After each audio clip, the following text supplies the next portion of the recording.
வணக்கம். நான் விஜிலி. அதாவது இன்றைக்கி என்ன சொல்ல போகிறேன்னா, ஒரு இடத்துக்கு போயிருந்தேன், ஒரு தோட்டத்துக்கு போயிருந்தேன். நமக்கு தெரிஞ்சவங்க தான். அவங்க தோட்டத்துக்கு போயிருந்தேன். அப்போ பார்த்திங்கன்னா, அவங்க வந்து நிறைய பனைமரங்கள் வெட்டப்பட்டிருந்துச்சு.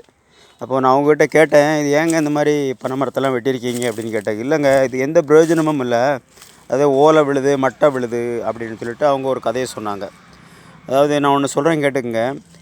ஒரு அம்மன் சிலை இருக்குது பார்த்திங்களா, அம்மன் சிலை எப்படி நம்ம வந்து அதுக்கு வந்து நீங்கள் பூஜை செய்து வணங்குறீங்களோ அதே போல் தான் இந்த பனைமரம் இல்லைங்களா.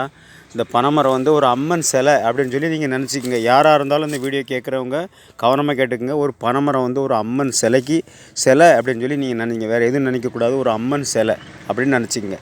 நீங்கள் சப்போஸ் நீங்கள் வந்து உங்கள் தோட்டத்தில் இருந்தோ எங்கே இருந்தோ நீங்கள் அந்த பனைமரத்தை அகற்றுறீங்க அப்படின்னு சொன்னால் நீங்கள் வந்து அந்த ஒரு அம்மன் சிலையை அகற்றுறீங்க அப்படிங்கிறதுக்கு அர்த்தமாயிடும். வேறு நான் அதிகமாக எதுவும் சொல்ல விரும்பலை.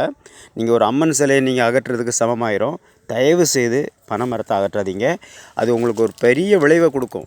அதாவது பனைமரம் வந்து நீங்கள் உங்கள் தோட்டத்தில் இருந்தோ நீங்கள் எங்கே இருந்தோ நீங்கள் இந்த எடுத்துடுறீங்க அப்படின்னு சொன்னால் கண்டிப்பாக அதோடய விளைவை நீங்கள் சந்திப்பீங்க. ஏன்னா நான் வந்து ஜாதகக்காரன் கிடையாது, சோசியக்காரன் கிடையாது. இருந்தாலும் நான் வந்து ஒரு பொதுவான கருத்தை சொல்கிறேன்.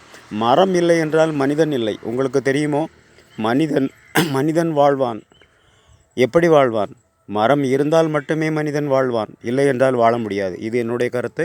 கண்டிப்பாக யாராக இருந்தாலும் சரி பனைமரத்தை வெட்டாதீங்க. பொதுவாகவே மரங்களை வெட்டக்கூடாது. அதுவும் குறிப்பாக பனை மரத்தை நீங்கள் கண்டிப்பாக கை வைக்காதீங்க. பனைமரம் வந்து ஒரு அம்மன் சிலைக்கு சமம்.